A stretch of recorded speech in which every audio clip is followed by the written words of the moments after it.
What's up, y'all? Toya here, and I am back with another video for y'all. Before we get into the video, make sure you guys leave a like, subscribe, and share. Alright, y'all. Welcome back to another episode of Toya Reacts, where I react to anything and everything gig related. So today, we got some interesting topics we gotta go over today. We got 3 videos today, y'all. So let's just go ahead and get right into it. I don't know if you heard about the new Instacart update, but I'm telling you, this is crazy. So right now, Instacart is testing out a preferred shopper feature. So now customers could choose who they want to actually shop for their order.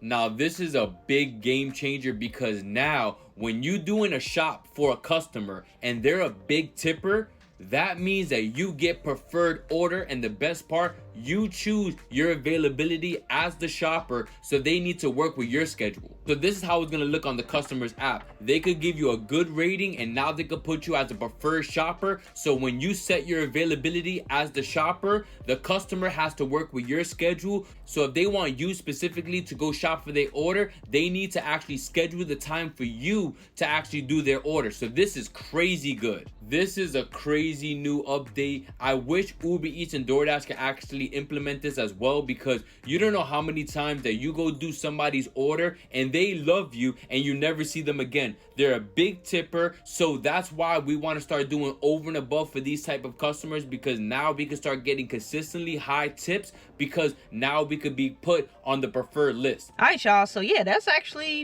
a pretty big update. Now, I only do Instacart like 2 to 3 times a month on average. So if this update is live, I probably missed it. I'm not gonna lie, but I'll, go through my app and see if it's available for me. But, that's actually a good idea, because especially when it comes to grocery shopping, like I have had plenty of times where I had a shopper that they just didn't for lack of better words, they just didn't. And they got the produce that just looked and so when you do get those shoppers that go above and beyond, they get the best looking produce, they are constantly in contact with you if something's out of stock and trying to see what do you want for a replacement and all that stuff.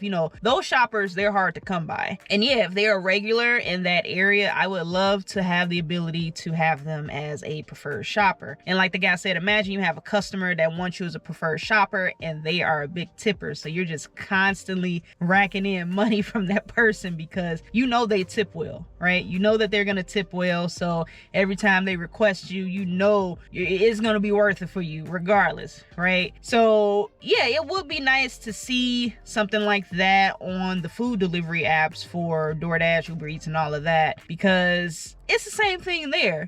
Sometimes you get a driver that's great, and like you said, you may not ever see them again. And a lot of times you get bad drivers that just whatever. There's been plenty of times where I've gotten paired with drivers who just leave your food smelling like this, like especially the cigarette smoke smell. I hate when I get my stuff and it just reeks of cigarettes. Like I can't stand that smell. So yeah, if I could never get them again, that'll be great. And if I'm able to get a preferred person, they don't have their car smelling like whatever, and like I said, they know how to handle your food or your groceries or whatever, that's great. That's great. And like I said, it's a plus for drivers, because if that customer is a big tipper, you can't go wrong with that. You can't go wrong with that. So like I said, personally, I haven't seen this update on my side. Like I said, I don't use Instacart that often. So if it is out there, I probably just missed it. But I will definitely be checking it out to see if that is an option for me in my area. And I am also still on the wait list for Instacart Shopper. I would love to try it at least one time,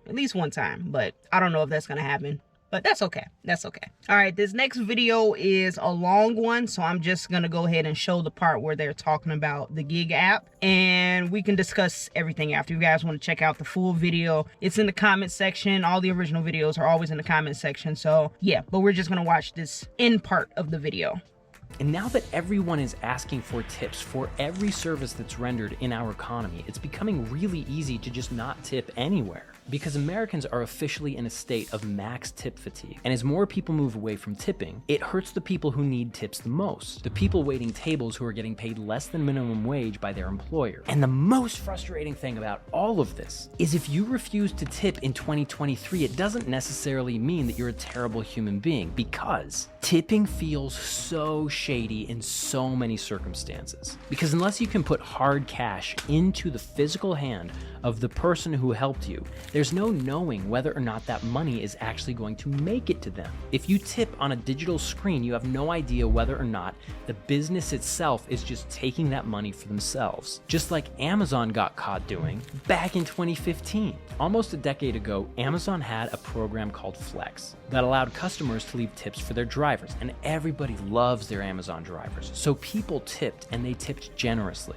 But those drivers didn't get the money because Amazon asked for those tips through their app, and the drivers had no way of knowing they were getting tipped in the first place. And Amazon kept $62 million that was intended for drivers, and they just use it for themselves. So when you're at your local restaurant and your favorite server gives you your food and they flip the little screen around to ask you a few questions, there's no way of knowing whether or not that person is actually getting the money that you intend for them unless you have physical cash. And all of this is why Americans are abandoning tipping. And what this means for the service industry as a whole is anybody's guess. So the question is this: when every single business out there is asking for tips, when is it appropriate to leave one? And when is it better to just hold on to your hard-earned money? What do you think? Boy, I'm not gonna lie, I didn't know that happened with Amazon Flex. $62 million that were, oh my God, bro. $62 million that was intended for the drivers.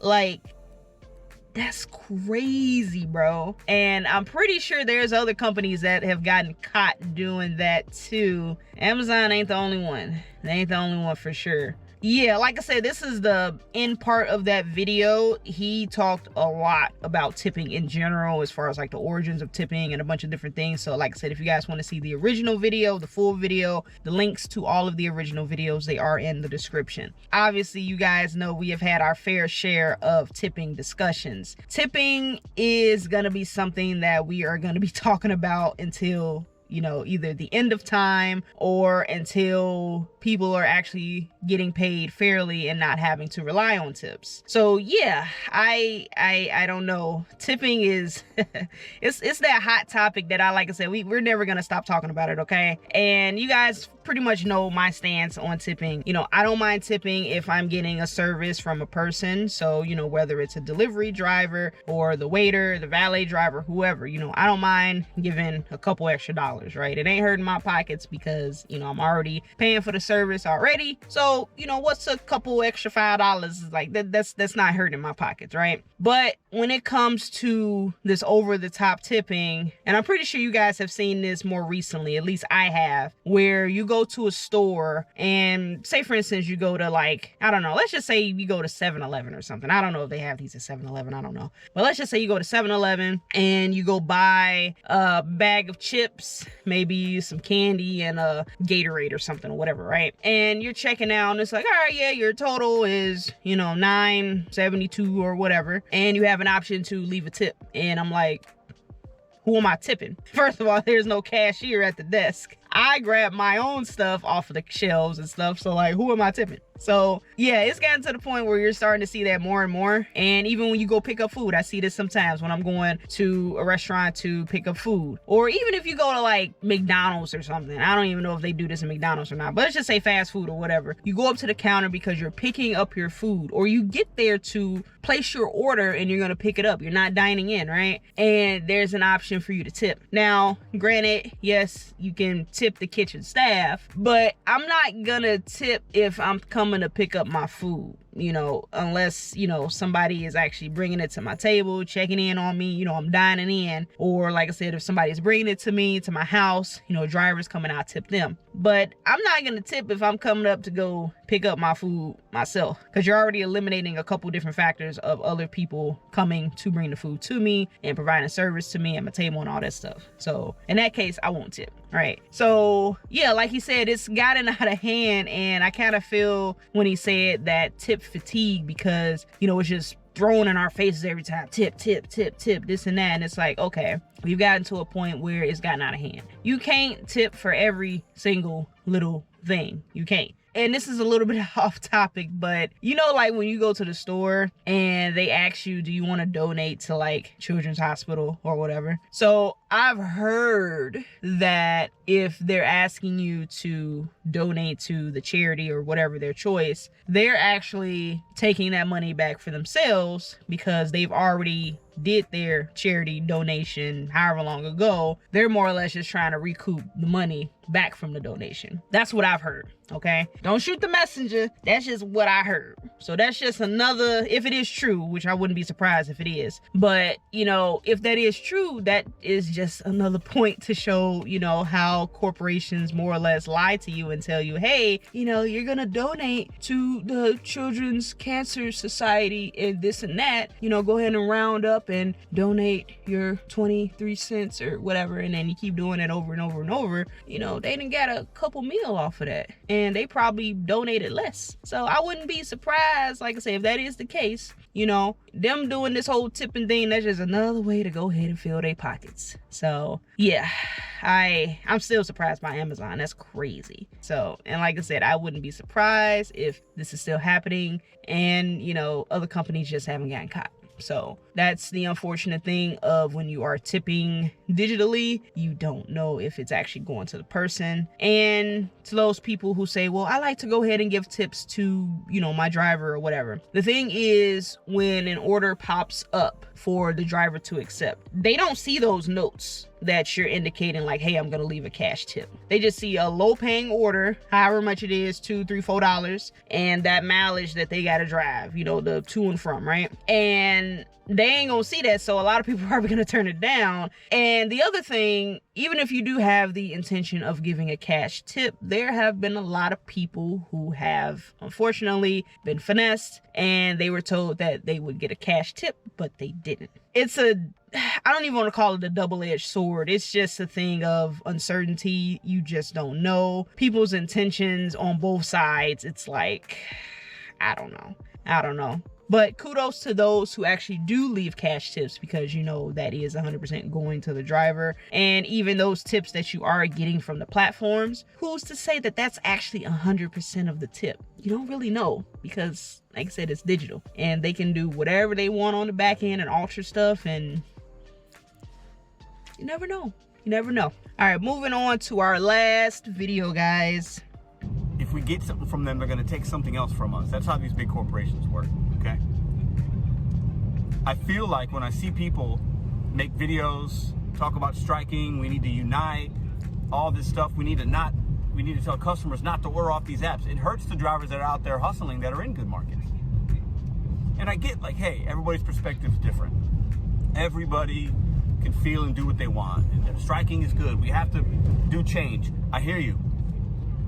But when people start playing the victim for the gig apps, when we can control if we turn them on, what we take, unassigning,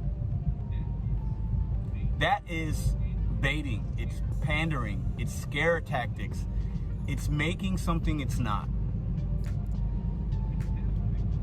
If you have a victim mentality and you want to... Oh, it cut off. I actually am curious to see the rest of this conversation, but, you know, I'll look that up in my own free time. So I'm reading through some of these comments, actually. I was just kind of curious to see what people were saying. And actually, I'm going to screenshot a couple of these and we're going to talk about it, okay? So first of all, my initial response to his statement. So I've heard people talk about how gig workers need to go on strike. And, you know, I don't know if you want to say this is specifically for food delivery, so DoorDash, Uber Eats, and, you know, whatever. Or if this is just for gig work as a whole. But I say it can be applied both ways, whatever. You know, DoorDash is gig work, so, you know, whatever. I'm halfway in agreement, but not in agreement with it, because while you do have the option to turn the app on and off, that doesn't really give them the authority to treat those who turn the app on, like, to treat them like crap. So as you become an experienced gig worker, I would say most people have learned to get around, you know, all of that foolery and, you know, decline those no tip orders or just the low paying orders that don't make sense for you, whatever the reason or whatever, right? But there's a lot of new people who come into the gig scene that get taken advantage of because they don't know any better, right? And I would say it's a couple parts. So you got those people, like I said, the new folks that come in, they take pretty much everything. And then you also have the other side of those few experienced people who say, hey, I want to get my acceptance rate up because I'm trying to get into, whatever reward program, right? And then it'll make it more worth it. If I take all of these garbage orders, then I can start getting those high paying orders. It's pretty much the same thing. Like I said, you're more or less being fed BS so you can deal with, like I said, that foolery, and to kind of justify it, at least in your mind, that, hey, it was worth it in the long run. Yeah, I had to take the payouts that paid me $3 and I had to drive 10 miles. But hey, guess what? Look, I got this $16 order going for 4 miles, right? And it's like, okay, yeah, you got priority on the higher paying stuff, but how much did you have to sacrifice to get there? At the end of the day, it's still on the company to actually do right by their workers. Employees or not, contractors or not, whatever, it doesn't matter. You have somebody that's taking the time out of their day to do a service, and they deserve to be compensated fairly, okay? So just really quick, just to take a couple comments out of this video. There is someone who said no one is forced to do DoorDash. A lot of people are hiring. Thing is, they go and work for someone else. They won't be in control of their hours, pay, lunch breaks, blah, blah, blah, blah. There's no perfect system. Utopia will never exist. Some of these people, they're at the bottom of the barrel. There's actually another comment that somebody said, more or less kind of in response to this comment. And while I can agree, I also disagree, because yes, you can say that nobody's forcing you to work any job, right? But what we are forced to do is have responsibilities and pay our bills and take care of our families. And if you don't want to do that, then you just gonna be out here in the streets. But a lot of people may not necessarily feel like they have any other choice but to do gig work, right? And it could be for a variety of reasons. It could be lack of experience in the job force, right? Maybe it's legal issues. Maybe they're disabled and they can't do, certain types of work, so they feel like they don't have any other choice but to do something like DoorDash, right? It's a lot of different factors. You can't just assume that, somebody's doing DoorDash because, they're lazy, or, they don't want to have, another option, because sometimes they may not know there's other options, right? And to say that people are always hiring, I've heard this plenty of times, and I'm not going to dive too much into that topic specifically. Let's just say, for purposes of this video, whatever job that is supposedly advertising that they're hiring, maybe that's just not something that really fits whatever they're trying to do with their life. Maybe they got kids and, working a 9 to 5, and you have to be available with these hours and these, maybe that doesn't work for them. And, DoorDash gives them that flexibility, right? But like I said, regardless, at the end of the day, yes, there is no perfect scenario. Each scenario is going to have its pros and cons. And yeah, you kind of just have to deal with it. But the problem is, like I said, a lot of those cons really come from the company taking advantage of its workers. They're just simply not paying people enough to have to deal with all the foolery. There's another comment somebody said, everyone keeps saying that nobody's forced to do DoorDash, or nobody is forced to work either as a writer in Hollywood or as an automaker. Doesn't mean that they have the right to stand up for what's right. And if somebody feels that a strike is necessary, then I will support them. Not a fan of the mentality that blames the worker. I like that comment, right? And that's the thing. A lot of people always blame the victim, right? And, there's a difference between, actually being a victim of something and being taken advantage of, or, whatever the case. And there's a difference between that and having a victim mentality. You see wrong is wrong, right? That's more or less how I see how gig work is. Again, you have people who are just straight up being taken advantage of. Some people who just don't know any better. And so, just a worker standing up and saying, hey, you know what? I just want to be paid fairly. That's really it. And the last comment somebody has said, this sums up everything for me, at least. I've never understood the mentality that if you don't like it, quit. Never stand up to big corps. Don't push for change or fairness. Just give up and work somewhere else. If you let big companies take advantage, then they always will. I couldn't have said it better. Because it's simple as that. They're going to continue to do what you allow them. And it's as simple as that. It's literally as simple as that. I don't even have to explain that any further. And, you know, like I said, I wouldn't call it a victim mentality or anything like that, at least in this sense. But like I said, there's simply just a lot of people being taken advantage of, you know, and they do it because they can. That's as simple as that. So yeah, if people stop utilizing delivery apps, or drivers just stop taking, you know, the bad orders or whatever, you know, maybe change will come. You know, I don't know. I really don't know, but only time will tell. I'm all for if one day, you know, all gig workers say, hey, we're not delivering for this day. Okay, I'll do that. I will do that. I will gladly do that, right? But that's pretty much it, y'all. Now, what do you guys think about these topics? What are your thoughts? Let me know in the comments. And again, guys, if you have any clips that you would like me to react to, make sure you send them to toyadrives1@gmail.com, and it might be featured in a video. But that is all I got for you guys today. I hope you guys enjoyed this video. I'm gonna catch you guys on the next one. And as always, stay safe out there and keep grinding.